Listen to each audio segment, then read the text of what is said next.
Greetings, my fellow free-blood sovereign thinkers. Thank you for tuning to LL3-Podcast. My name is Craig, transmitting from the beautiful realms of planet Earth. Today's date is Monday, September 1st, 2025. It's episode 1889. Schools make kids crazy and they're lying about Venezuela. Before I proceed, you can find me on multiple social media sites and podcast channels. Just type in Lucky Luck number 3, Lucky Luck Roman number 3 with 3 eyes, or the Lucky Luck Roman number 3 podcast.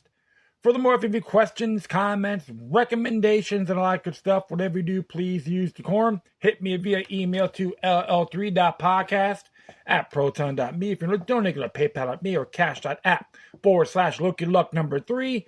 You can find me at Steemit, along with Crypto Love, at LL number 3-podcast.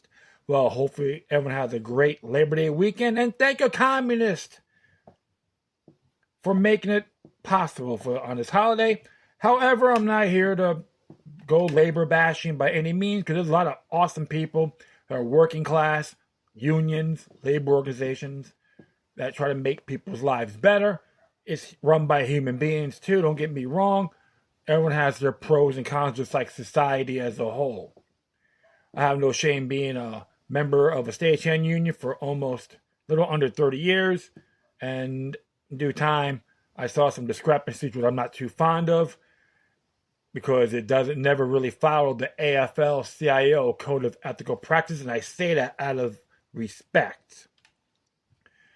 We always got to look at these areas, including workers' rights. And one thing I always tell my friends, know everything about your rights as an employee.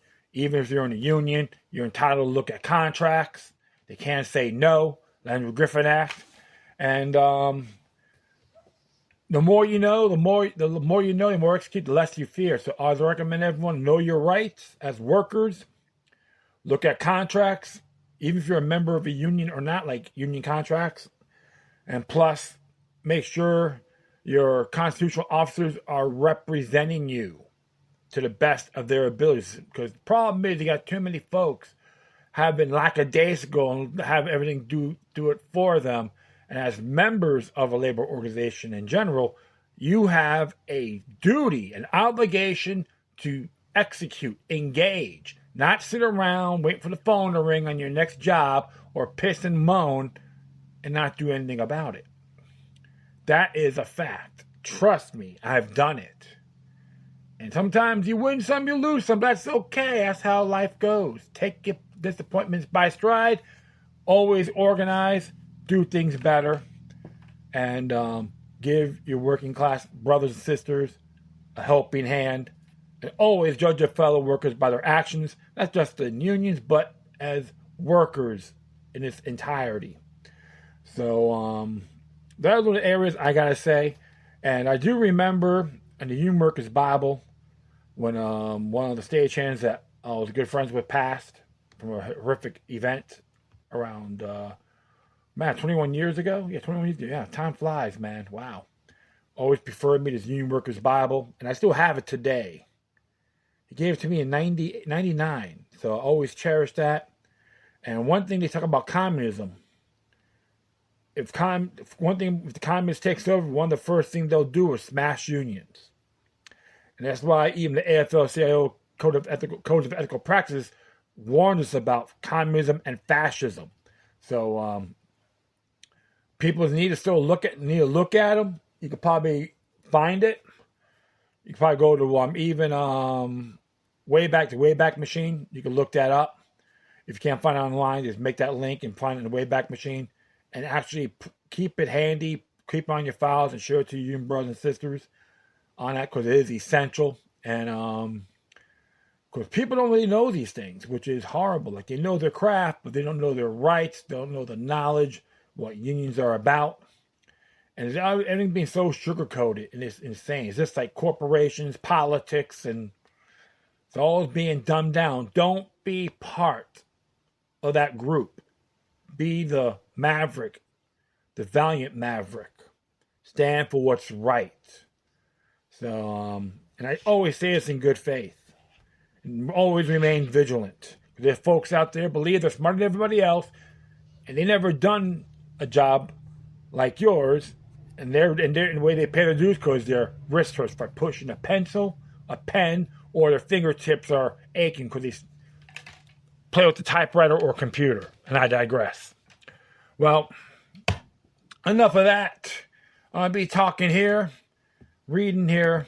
Came from Brownstone Institute. Originally came from the Libertarian Institute. So actually they are republishing this. It came out earlier. But they publish it here on the site today. It's by James Bollard. Schools make kids crazy. As it reads here, almost 1/3 of government schools nationwide are now surveilling the mental health of students. Illinois Governor J.B. Pritzker recently signed a bill to bring universal mental health screening to 2 million Illinois students as part of his Children's Behavioral Health Transformation Initiative. But this rescue effort will ravage many students and is a warning shot to parents across the nation. The Manhattan Institute fellow Abigail Schreier, sorry about that, warned that the new Illinois law will mean tens of thousands of Illinois kids get shoved into a mental health funnel and convinced they are sick. Many or most will be false positives. If politicians want to help kids, they must recognize how government schools systematically undermine students' mental health. The COVID school lockdowns nuked the mental health of millions of young Americans. A 2024 GAMA original investigation found that between 2018 and 2021, young people saw an almost 300% increase in the number of hospital emergency visits for eating disorders and suicidal ideation. Suicide attempts increased 250% during that time. Depression and anxiety skyrocketed among youth from the start of the pandemic, but politicians and policymakers ignored the mental carnage that COVID policies inflicted. A 2021 Center for Disease Control and Prevention survey found that 44% of high school students said they persistently felt sad or hopeless in the past year. Females were almost twice as likely to be depressed, with 57% persistently felt sad and hopeless, and versus 31% of male students. School shutdowns dismally failed to thwart the spread of COVID. After schools reopened, students were hassled to comply with idiotic mask mandates that did nothing except. Damn. I'm getting a little too excited here, folks. Sorry. That did nothing except multiply anxiety. Schools are subverting students' mental health by endlessly hectoring them to doubt or despise their own bodies. These school antics reached epidemic level even before the start of the COVID pandemic. In 2019, the state of Maryland issued regulations to promote viewing each student's gender identity and expression as valuable.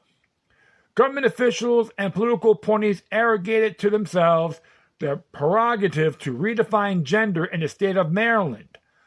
Montgomery County, the largest school system in the state, announced that it would choose books for the curriculum through an LGBTQ plus lens and asked whether books reinforced or disrupted stereotypes,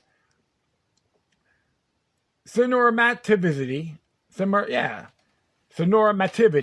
and power hierarchies, according to a brief filed at the Supreme Court by parents who successfully challenged the school system. That brief also noted that teachers are told to frame disagreement with pro-LGBTQ ideas as hurtful and to account with examples of men who paint their nails or wear dresses. The goal is to instill in children a new perspective not easily contravened by their parents, as the school board admitted. The indoctrination produced a 582% increase in the number of kids self-identifying as non-binary in Montgomery County schools. Disrupting children's thinking has been so successful that almost half of the students identify themselves as non-binary. But non-binary kids are far more likely to suffer mental illness. One survey found that more than half of transgender and non-binary youth considered committing suicide in 2012. That has not stopped other school systems from openly or covertly campaigning to sway children to repent or revolt from how they were born. Schools have bulleted kids with Chicken Little, the sky is falling, environmental propaganda for decades. The result, according to the American Psychological Association, is that 58% of American youth are very or extremely worried about climate change, and 43% said climate change impacted their mental health.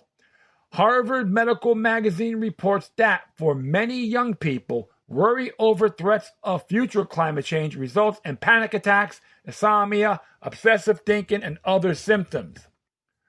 Schools hold up as a role model Greta Thunberg, the deranged Swedish teenager whose coherent ravings against the modern world turned her into a saint. Of course, she is a globalist puppet, a bend-over bard to the one world order, and I digress. It is irrelevant to school masterminds that many of the environmental alarms have proven to be bogus or wildly exaggerated.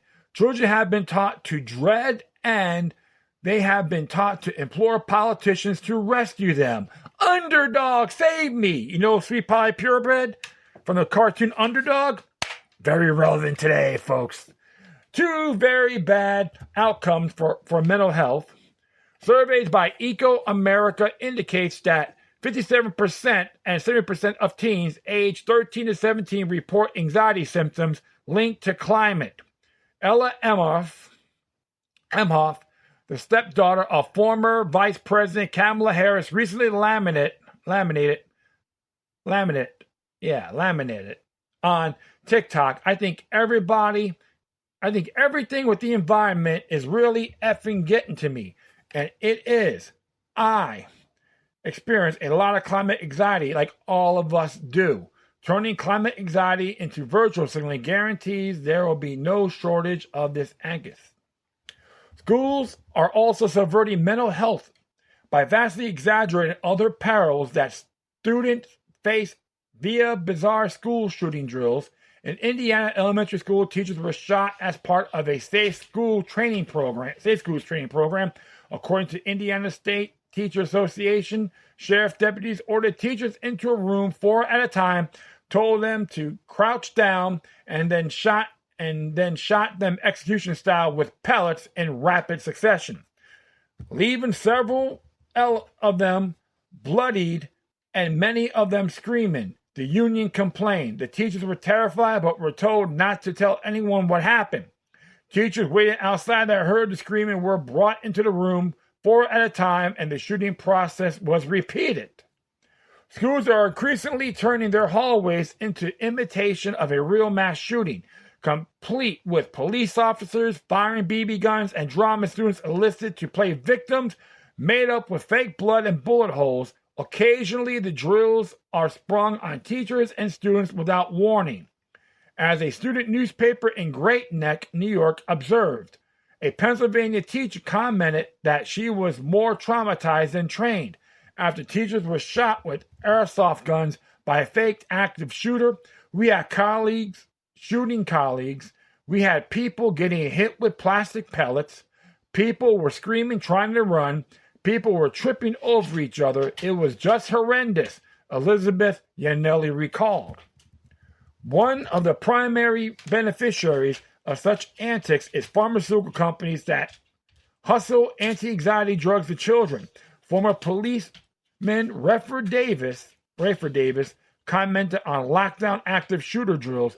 These simulated execution rituals are conducted for fear-based mass social control purposes to traumatize, instill fear, hopelessness, personal disempowerment, reliance on authority figures to save and protect you. A 2021 study by the Georgia Institute of Technology researchers found that anxiety, depression, and stress increased by around 40% after school shooting lockdown drills. Such collateral psychic damage is especially unfortunate since the drills that schools compel students to perform are mostly useless in a real crisis. Could we say mind control 101? Damn straight. Plenty of students bummed because they recognize they have practically no escape from surveillance. Schools boast of giving kids free laptops, but that becomes the equivalent of wearing an electronic ankle monitor to track everything a person writes or every step they take online. A recent study found that the vast majority of companies that schools hire to surveil students online actually track kids 24 hours per day, 7 days per week, using school-issued devices. The study found that 29% of the companies generated student risk scores based on online behavior. It is not known if such scores are skewed by the Visiting Libertarian Institute website. The Center for Democracy and Technology reported in 2023, student activity monitoring continues to harm many of the students it claims to help. Disciplinary actions, outing of students, and initiation of law enforcement contract are still regular outcomes of surveillance of students' computer use. A recent sea change in federal grant policy hints at how much damage Washington's mental health interventions have already inflicted on students. In July, the U.S. Department of Education proposed revising guidelines to prohibit federal mental health grants from promoting or endorsing gender ideology, political activism, racial stereotyping, or hostile environments for students of particular races. The fact that a new guideline would be needed for such things is indicative of the follies previously propagated by federal bureaucrats. Will another regulatory change be necessary to stop using federal grants to make kids afraid of the dark? Politicians, psychiatrists, and public schools are the last places to trust to safeguard mental health. Young Americans are already suffering from a downward political psychological spiral thanks to decades of abusive, repressive policies. Curtailing political and bureaucratic power is a vital first step to make America sane again. What can we say about it? Claire Wolfe and Aaron Zelman warned us in that book, The State versus the People, that came out in 2001. And some of the information on draconianism, training, conditioning, doing things for our own good is relevant to what this article has to say. During that time, I knew that homeschooling was going to explode, which it did. When the COVID lockdowns happened at the schools, homeschooling just accelerated. This is why, my friends, I endorse people to do homeschooling. Parents, guardians, we all have duties to teach our children, even if it's not ours, including yours truly. I always share this information to everyone I knew, including youngsters. And what really gets me is that you still got folks out there believe the state knows best. We cannot have that mindset. And even the federal grants and the Department of Education, as far as I'm concerned, needs to be abolished, period. If you're offended by that, you have my condolences. This is a states' rights issue, 10th Amendment. Don't forget the 9th, too, of the U.S. Constitution, natural rights. Because even myself, I see some of these avenues, but it just got more exposed, getting more obvious. I never leave all my education eggs in one basket. I always go explore. I was reading books at the library, school library, public library, and I learned a lot more, especially in history. So I love throwing information out to the students. And most of the teachers I had were very good. So they're very like, hey, good for you. You know, because you got teachers out there that still want creative control. They don't want to be like a number. And you got these bureaucrats trying to tell them how to think, live. You gotta do this, this, and that. So they're caught. They get caught like a ping pong ball. They get smacked by both sides. The parents and the board, parents and the board, parents and administration. Okay, it's nothing new, and we can't. We gotta break that barrier and go after the totalitarians that are responsible for this. This is why I encourage people, including to the youngsters out there, educate yourselves the best you can. Share information, even look through the old books, even from the 17th, 18th, 19th centuries. If you learn from the past, my friends, are damn to repeat it. Draconianism, totalitarianism has been going on for a long time. It comes with different avenues. We need to break that. Remember, without us, they are nothing. Now we'll do my last segment after this, so stay tuned. Take a little break to be exact. All right, I'm going to do one more here. Came from the Ron Paul Institute. Came out today. Actually got shared from Catlin Johnstone's site.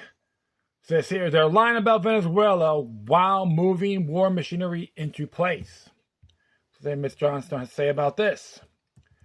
As we didn't have enough ugliness in the world right now, Trump has deployed warships near Venezuela's coast, prompting Caracas to ready drone and naval patrols for conflict.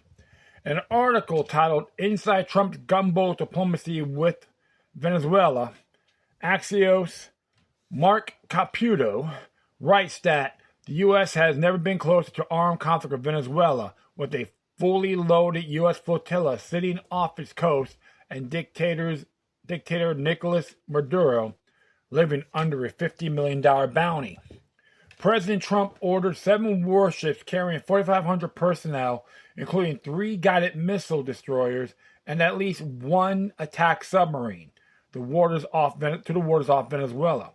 Caputo writes, officially, they're there to combat drug trafficking, but Press Secretary Caroline Leavitt leaned into the ambiguity of the mission on Thursday, knowing that U.S. considers Maduro the fugitive head of a drug cartel and not Venezuela's legitimate president. The U.S. personnel reportedly include some 2,200 Marines. This could be Noriega Part 2, an unnamed official in the Trump administration told Axios, saying that Maduro should be shooting bricks. And there's even a link for the WikiLeaks on this matter too, so you can check it out for yourselves. So they're not even disguising the fact that Trump is at least contemplating some kind of direct military strike in Caracas. Drugs are the official reason for deployment, but the unofficial reason that's being freely leaked to the press is to remove the leader of a sovereign state. It's probably worth noting that Trump-aligned pundits like Alex Jones have been busy manufacturing consent for regime change intervention in Venezuela. I don't like any of these wars, Jones said recently on whatever his show is called now. But if you look at U.S. doctrine and wars that we fought that were right, it's in Latin America. This is our sandbox. And Venezuela is a communist dictatorship with the biggest oil reserves per square foot in the world. Their people are absolute slaves, and I don't like regime change, but they're manipulating our elections. They're flooding us with fentanyl. And if there were surgical strikes to take out the communists, there will be an uprising as they could have elections, and it will be a good thing. Jones could have stopped at communists and oil reserves. Venezuela has the largest proven oil reserves in any country on the planet and is not aligned with the capitalist Western empire that is loosely centralized around Washington, D.C. Any reason given for U.S. regime change intervention beyond this be read as excuses. Okay, and you can see there's a link for that on a Twitter page you can look at for yourselves. Whenever the U.S. war machine moves its crosshairs to a different target, I always get people telling me, no, Catlin, this time the evil guy really does need to be regime change. This time, our government and media are telling us the truth. And it was always so stupid because it's just the same rehashed lies over and over again. The empire takes whatever actions will help it to dominate our planet and its resources to a greater extent than it already does. And then it makes up justifications for those actions. They'll say they're doing it for humanitarian reasons while ignoring the humanitarian abuses of the empire-aligned nations. They'll say they're doing to stop drug abuse while ignoring all the evidence regarding the actual cases of drug abuse. Even as Maduro sent 15,000 troops to the Colombian border to help fight drug trafficking. They'll say they're doing it to stop interference in U.S. affairs while letting U.S.-aligned nations like Israel interfere in U.S. politics at will. They're just lying. The U.S. empire lies about all its acts of war. Trump tried to orchestrate a regime change in Venezuela the last time he was in office, and he's doing it again for the exact same reasons. It's an oil-rich nation that refuses to bow to the dictates of Washington and all of the worst warmongers in the imperial swamp and eagerly pushing to absorb it into the folds of the empire. That's all we are looking at here. And anyone who's saying otherwise is lying. You can say wherever I'm about Catelyn Johnstone. Because I always look at it this way. We have to see all angles. And she has merit when it comes to these consistencies of imperialism. It's nothing new under the sun. And you're talking to a man who's not lovey-dovey, even with the Venezuelan government by Maduro. Here's another thing I can say. Firearms are illegal in the people of Venezuela under Article 328 of its nation's constitution. Weapons of war is prohibited. I'm just paraphrasing. So yes, I can say Venezuela is a police state too. The battle of the bullies, you can say, right? But one thing I gotta look at as well, the people of Venezuela need to do a regime change, not from the outside. Even Jose Nino, who's a native Venezuelan, talking about in his little booklet about a brief history of Venezuela and why the United States should not get involved, which is good. And I've read it. I gave him a brief rundown with the Bavarian Revolution and all that. And if you look into it, they had dictators, they had totalitarian governments there for a very long time. Just revolutions here and there, and socialists, communists, don't matter. It's just very disturbing. And we could even look at, even look at their money system. They had a central private banking system in 1939. Rothschild approved? Yeah, of course. I could say that. And they had used fiat currency, and boom, everything just inflated.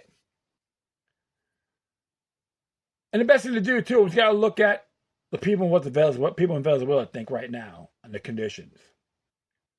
They look at all sides. And I can say this. I remember I read an article on Mises Institute talking about if the 5 states of Venezuela separated, Chavez, that entire regime would have went under. Talk about the oil states, the states with the most oil. It would have plundered. They didn't go in that direction.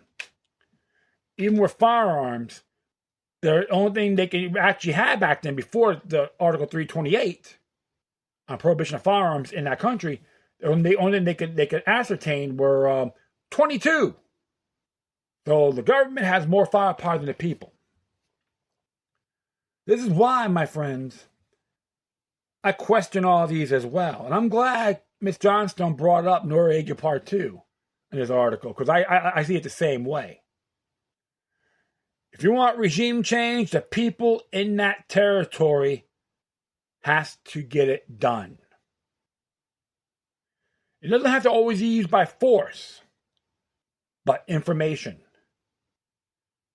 We could say, good example, in these United States, a great info warrior for his time was Thomas Paine. Common sense and the rights of man. Oh yeah, you can his writings, you can say whatever you want, made impact in the colonies. They can do it down there too. Don't be afraid of their state. Here's the thing, folks. Like I said before, without the people, the government is nothing, regardless where you're at. By all means, never trust them. And this regime change needs to be organic, without any foreign intervention. You can say, probably what the French did, the loans and so forth, that can be done, but it needs to be real, authentic. The people in Venezuela got to make that decision. No foreign intervention. Imperialism. It has to end. Well, that's my intake on this. And you know what? The fentanyl thing, the Trump administration really has to back it up without any lip service. But the truth of the matter is, question everything, my friends. Observe responsibly. And that will be it. I thank everyone for listening. Plus, feel free to download and share us throughout your social media networks. Any questions, comments, recommendations, all that good stuff. Whatever you do, please use decorum. I will leave the footnotes on this episode so you can read it for yourselves. And if you want to contact me, go to LL3-Podcast. That's the number 3. At proton.me. If you want to donate, go to PayPal.me or cash.app/localnumber3. If you want to be a disciple on Steemit and give me a little crypto love, you can find me there at LL3-Podcast. Support the Brownstone Institute, Ron Paul Institute, Catlin Johnstone. Hey, they're putting out the information the best they can. You make your own judgment. All right. Once again, thank you for your time. Plus, always remember that the demoniac resistance is healthy for the soul and can liberate humanity. Until next time, take care of yourselves. Keep on spreading the love. And may your guardian spirits be with you.